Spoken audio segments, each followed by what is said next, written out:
I am suing Keemstar. Nearly 1 year ago, Keemstar knowingly published false and defamatory allegations against me. He claimed I groomed numerous underage girls. Keemstar has since confessed twice to fabricating these allegations to punish me. I'm back, girl. The girls wanna sue each other. Girl, you're not gonna believe this drama, girl. They are so shady, the house. All of them. All the girls are shady, the house. I can't believe it. So, and I feel Ethan Klein somehow got in the crosshairs of this drama. Okay, now you come here for all the tea all the time. Ain't no scandal I can't handle, girl. Okay, and I've seen both sides of the situation. I've seen court side and courtroom. Not many seen both sides, okay? I see it like Chanel, I see both sides of it. Okay, let us not forget, if you want to call it like it is, I feel like this stems because of Ethan Klein.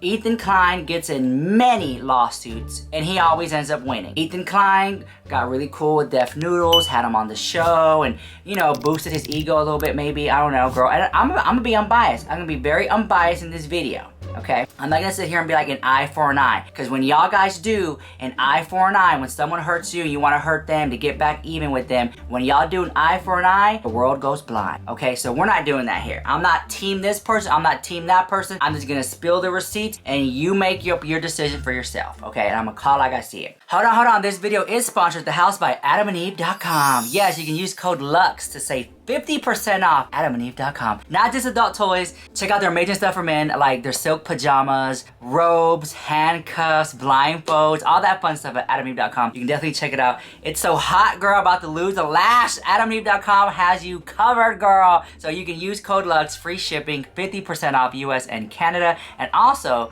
don't forget that a portion of the proceeds goes to fight and find cure for HIV and AIDS. I love coming to give back. So thank you, AdamandEve.com, for sponsoring this video. Let's get on with this drama. Everyone used to really enjoy Noodles videos. Then people said that when he started collabing with Ethan Klein, his community in his own comment section, because he's in there fighting them too, girl. I see him fighting with his own people. And it's like Miranda Pillsbury from Atlanta, Georgia, who leaves a comment, oh, I hate this video so much. I'm like, the video's an hour long, girl. You just clicked it. The video has not even been up for a minute. How do you hate it? That's like me going in and fighting. I'm not gonna do all that. I don't fight with the kids, okay? I don't fight with the community. Let them fight amongst themselves. He'd be fighting the girls, okay? Well, check this out. After his collaboration with Ethan, his content kind of changed. You know, and I'm not gonna sit here and say I know this 100% fact because I don't follow it down to the T. But I remember watching Noodles videos for the lightheartedness and the jokes. Back when he had the little ears, you know, the character, the, what do you call that, satire parody thing. Then he stopped doing that. So that leaves that what he says, I guess you can't hide behind the fact that it's parody anymore, right? I guess, whatever.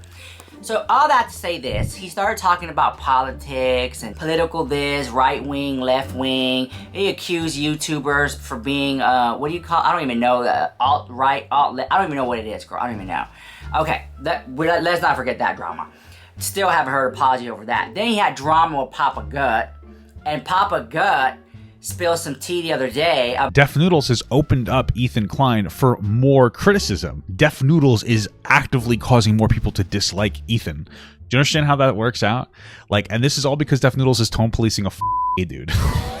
Like, for being offended by some fucking homophobia. You know what I mean? You guys thought I was gonna have a beer with Def. He reached out to me to apologize all that while ago, and I said like, hey, maybe we'll get a beer one day. And I responded to him. I was like, yeah, maybe, blah blah blah. And he just never read it. When he didn't read the response, he didn't even read it. When he didn't read that response, that's how I knew that he didn't mean anything that he said. That's how I knew that he didn't mean any of it. Right? That's how I knew. He just didn't read it. He never believed it. Never it was all a lie. Because like Ethan's gonna hate you. And then once Ethan hates you, Def, your life is gonna be meaningless. Because your entire foundation of who you are on the internet centralizes around the one time, Def Noodles, that Ethan gave you attention. And once he no longer gives you attention, once he even comes out and says, I'm not giving you attention, because we're seeing Ethan not giving you attention, Dennis, right? And what's happening? You're lashing out, begging for daddy's attention. But one day, Ethan's going to say, Def Noodles, stop. And you're going to have nothing left. The idea that Ethan still likes you is an abstract. It doesn't exist. It's a memory you're clutching onto. You understand? And once it goes away, once he confirms it doesn't exist, once you can no longer live in this state of denial, what are you going to have left? You're not going to have anything left. You're not going to have any friends. You're not going to be part of any community. You're not going to have anybody. You're going to be sitting there alone, browsing through some bullshit. What do they call them? Twitter account, because you got banned on there. Looking for desperately for drama to cover on your show while you bleed subscribers who aren't invested in who you are as a person. That's where you're going. And it's so funny to me. And I know that you guys are like, Papa God, that's inappropriate, you know? But you know what? Fuck yourself, because you deserve it. Because the thing is that you're not even trying to be a good person. You know, like you're not even trying. You're just trying to be Ethan's person. And that's just embarrassing. I just couldn't do it. I personally don't think that I would feel like a respectable individual if I was just trying to be somebody's person.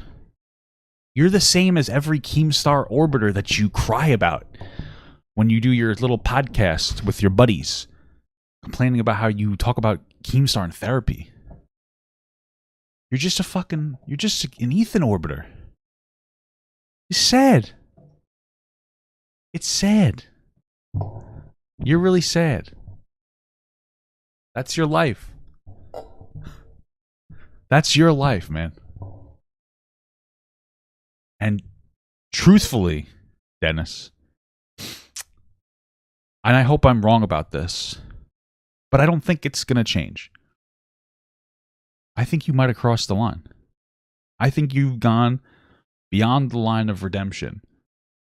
Not from like a cancel perspective, but what goodwill is left? Like, who's the person? Who's the person that's going to sit down and go, you know what? I know this person has said some silly things in the past, but I think they're a good guy. That person doesn't exist. Who is that person? Who's that going to be? Who do I not know about? Who don't I know about? Who's the person? I don't even know about him. Santa Claus, maybe. I don't know. At the end of the day, there's not even anybody that looks at Dennis and goes, he's a good guy. He's a good guy. Those people exist in your comments, but they don't really exist in this sphere. About like they were in each other's DMs and he reached out to him and was like, hey, you know, we should have a drink sometime. And then he left Papa Gut on red. So I was just kind of like, to me, that was just a fake apology on Def Noodles' part. Okay, I digress. It's just a lot. I hope you can keep up. I'll give you a little synopsis, okay? Well, this is why we're here, because of the lawsuit, okay? So the lawsuit is that Keemstar, now for those of you who are remember when he used to go by Killa Keemstar, do you guys remember that? So he posted this thing. It goes like this. Def Noodles has allegedly groomed girls from ages 12 to 15. Big YouTuber source, victims are scared of him and wish to stay anonymous, but some may come forward soon. Okay. That was huge. When that happened, it was a talk of the town, and then it died down. Okay? And then now that Def Noodles brought it up in the lawsuit, people are talking about it again. Okay? Now, I don't know Def Noodles. I never met Def Noodles or anything like that. But just from watching his character, I don't think that he is grooming people. I don't think so. But that's just my opinion. I'm not, you know what I'm saying? I could be wrong. But that's just my opinion. Because there's no proof, right? So then, Killa Keemstar goes on to say, Def Noodles has declined to give us a comment on the allegations made against him. And then people in the comments were going crazy. And to me, when I first saw it, I thought it was a parody. I thought it was a joke. I thought they were in on it. That Def Noodles was this hurt about the situation, okay? Now, let's not forget, because he said that, and Def Noodles and Keemstar never said that it was a parody or a joke that I'm aware of. Def Noodles took it personally. I just would have just brushed it off, girl, but Def Noodles took it personally and went on to say that it affected him and stuff like that. Okay. The thing is, he's suing him for defamation. When you sue people for defamation, you have to show a loss.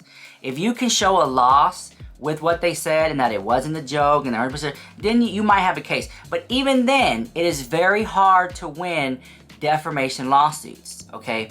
Off the heels when so many other people are alleging that Def Noodles defamation people as well. I don't even know how to say the word, girl. I didn't go to the best schools, okay? But I'm street smart. I ain't dumb. Call like I see. You already know. So I just kind of feel like, wait, you're gonna sue Keemstar for defamation legally when you yourself have been called out for defamation yourself? So if you're gonna sue Keemstar, those other people could come forward and want to sue you too. You know what I'm saying? It's kind of like that kid that just wants to take his toys and go play in his own sandbox and he want to play with anybody else. It's like, if you're gonna do that, then people are gonna come for you in the house. Just get ready, because I'm so angry right now. I'm so angry this eyelash just might fall off, girl. Okay, just hear me out. Because I have the lawsuits. I have all the receipts on the lawsuits. I know what's going on. Y'all think I know what's going on? I know what's going on. Let's read. Let us read real quick. It says, this action arises out of defendant's entirely fabricated statements that underage girls accused plaintiff of grooming plaintiff's victim, which gave the clear implication that plaintiff was engaged in pedophilia activities, or was that the subject of accusations of engaging in pedo grooming. Defendant has since admitted these were complete fabrications. Okay, there you. To me, that means a lot. That the fact that the defendant, okay, has said that it was all just fabricated lies. Okay, then there's a receipt inside. This is where it gets good. Inside the legal documents, there's the receipt. That's why it looks all busted at the house. It looks all squiggly, whatever. And it just said, Def Noodles had allegedly blah, blah, blah. Okay, on May 21st, 2021, on his verified Twitter account, defendant posted the following tweet. All right, these statements were complete and utter fabrications that were no allegations by any girls underage or the plaintiff groomed them, otherwise engaged in inappropriate conduct or sexual nature. Moreover, contrary to defendant's false claims, neither defendant nor anyone acting in defendant's behalf made any attempt to seek comment on, basically like defendant blocked plaintiff on Twitter, ensuring he would have no ability to publicly respond to defendant's fabricated claims. Those who read the comments on the tweet, okay, and that's the thing. And then now we're in the space where Def Noodles can't even get on Twitter because he doesn't have a Twitter. And then he might have blamed that, allegedly on Keemstar had to do with it. Which to this day remains a mystery on why his Twitter is gone. On the heels of this whole Elon Musk free speech. But then you take away Def Noodles' Twitter. It's interesting to me how all that plays out. I just think that it was wrong for Keemstar to do that. But if he apologized and removed it, I understand it. But that doesn't still negate how Def Noodles feels about that situation. Paige Christie has something to say on Twitter. You know she does. Isn't there a financial loss with defamation? Like you have to prove you lost something? Def Noodles grew exponentially since, ? Def Noodles lost public respect, but that was because he was a knob. Nothing to do with Keem, because people don't support Keem over anyone. That's the thing that Def Noodles needs to realize, is that he himself has lost followers because of his own doing, his own saying, his own videos. He has to see that. There's times I make videos, y'all don't like them, y'all unsubscribe. I'm not gonna blame people for it. I mean, you could, but it ain't cute. But you could, you know what I'm saying? Whatever the case may be. But with that being said, what do you think about this lawsuit? It's going to be very interesting to see who wins and who loses. But going back to this whole Ethan Klein and why I'm pointing out Ethan Klein's fingers is because you would think, now this is what people are saying, part of it's my speculations. I'm allowed to speculate. I have my opinion, my conspiracy allegedly, okay? That Def Noodles is really, trying to get on the good side of Ethan Klein and stuff like that. And Ethan Klein wins lawsuits. Ethan Klein doesn't like let's just be honest, he don't like Keemstar the house, and then it's like, you know, Ethan Klein's not gonna sue Keemstar. He doesn't want to give him that attention, so why not have a little minion like, you know, Def Noodles do all the dirty work, and then, you know, he might do that. If he wins, I'm not saying that he's not, or he will, I'm just saying it's interesting to watch how it's gonna play out. Now, we do have a statement from Keemstar. Yes. Okay, so Keemstar put out a little statement, girl. And then Ethan Klein said this the other day. He said, people keep asking me to box someone. There's only one person I will box, and that person is Ryan's Toy Reviews. He wants to fight a kid. So it's, girl, I would like to see him in the ring with Keemstar and Def Noodles. I want to see all that dude. Girl, I'll get in the ring too. Girl, I'm WWDC, girl, luchadores, mil máscaras, girl, okay? Million man. I'll get in there and fight. In this corner, you have 190 pounds, with legs. I'm ready to fight Moses. Like, okay, put me in the ring. This is good. Entertainment the house. But the fact that they want to sue each other, it's just like, girl, this is going to be... Lock it in, girl. Grab a snack. Come on back. I'm going to report on this. But let me know what you think about this drama in the comments down below, girl. And I'll see you guys in the next video. You already know I got to go. I got to live my fake Hollywood life in the hills. See you guys later. Bye.